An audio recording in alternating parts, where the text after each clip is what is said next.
dalam pemakaian huruf ada beberapa, yaitu satu huruf abjad, huruf vokal, huruf konsonan, huruf huruf daftong, gabungan huruf konsonan, huruf kapital, huruf miring, dan huruf terbalik.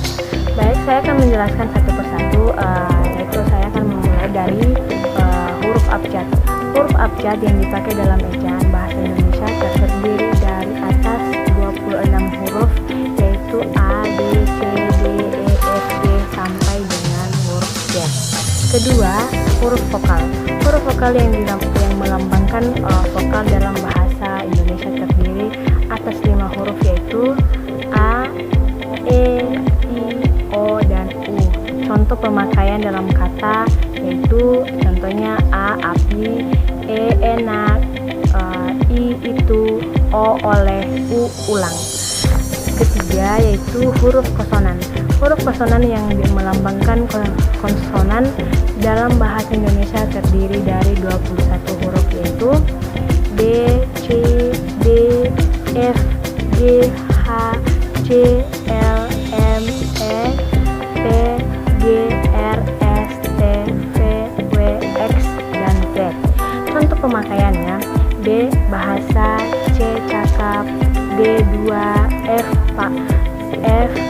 fakir, G, guna, H, hari, J, jalan, K, kami, L, lekas, M, maka, N, nama, dan lain sebagainya. 4 yaitu huruf daftong. Di dalam bahasa Indonesia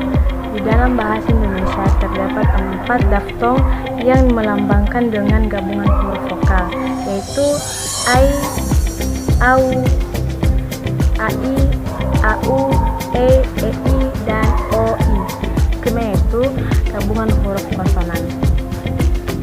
Gabungan huruf konsonan ini, huruf konsonan seperti KH, MG, MY, dan SY masing-masing melambangkan satu bunyi konsonan. Contoh pemakaian katanya yaitu KH khusus, MG ngarai, MY nyata, SY syarat. Baik, selanjutnya huruf kapital. Huruf kapital ini dipakai sebagai huruf pertama awal kalimat. Misalnya apa maksudnya? Kedua, huruf kapital dipakai juga sebagai huruf pertama unsur nama orang, termasuk julukan. Misalnya nama orangnya Amir. Catatan dari huruf kapital ini ada beberapa, yaitu huruf kapital tidak dipakai sebagai huruf pertama nama orang misalnya merupakan nama jenis atau satuan ukuran, misalnya ikan, mujair. Huruf kapital ini juga tidak dipakai untuk menuliskan huruf pertama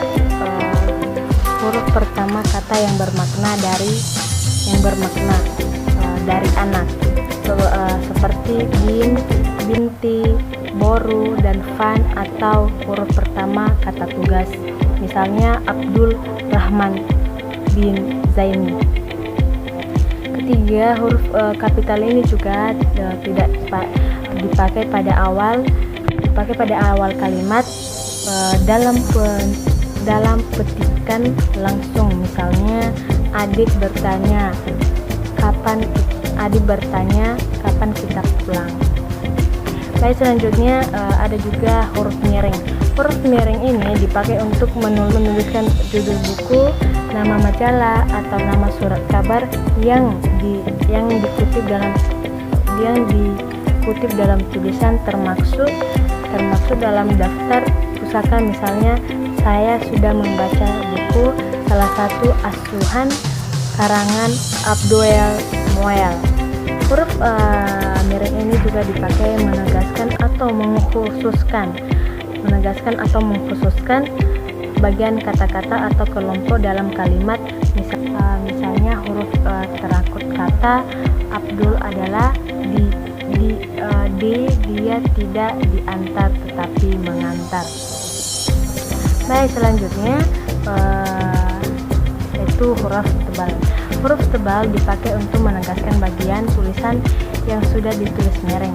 Misalnya huruf DH, huruf seperti Ramadan tidak terdapat dalam ejaan bahasa Indonesia.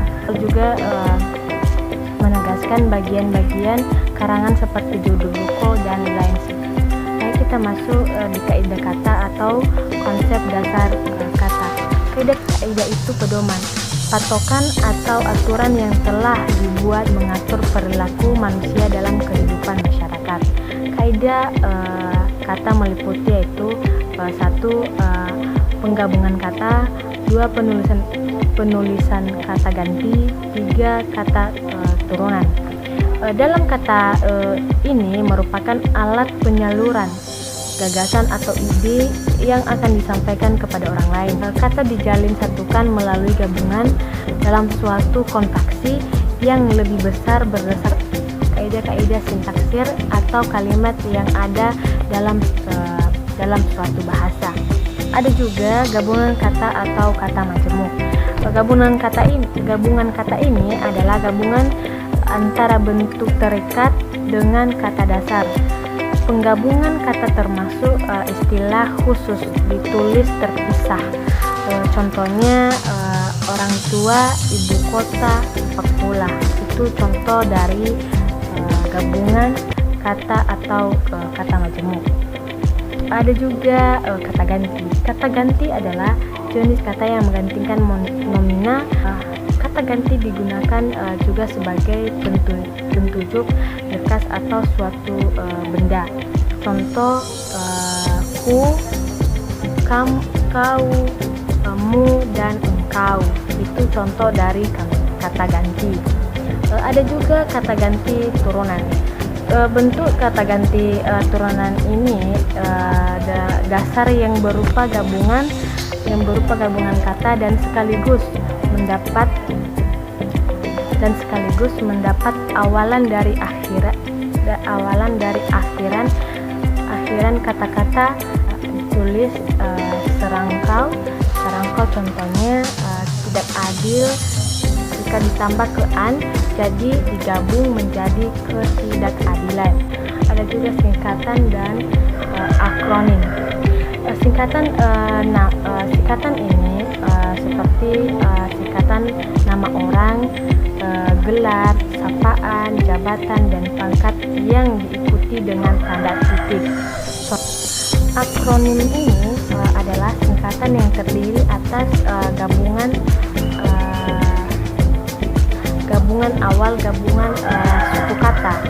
Contohnya SIM, Bappenas, ABRI, dan lain sebagainya. Ada 2 pembentukan kata, yaitu pembentukan kata imbuhan dan kata ulang. Saya akan menjelaskan tentang pembentukan kata imbuhan. Kata imbuhan adalah kata yang mengalami proses pengimbuhan. Imbuhan adalah suatu bahasa yang digunakan dalam bentuk dasar untuk menghasilkan suatu kata. Keduanya kata ulang. Kata ulang adalah kata yang mengalami proses perulangan baik sebagian ataupun seluruhnya dengan disertai perubahan bunyi atau tidak. Kata ulang memiliki beberapa yang bermakna, yaitu banyak tertentu, contoh peraturan-peraturan, materi-materi, orang-orang, negara-negara, dan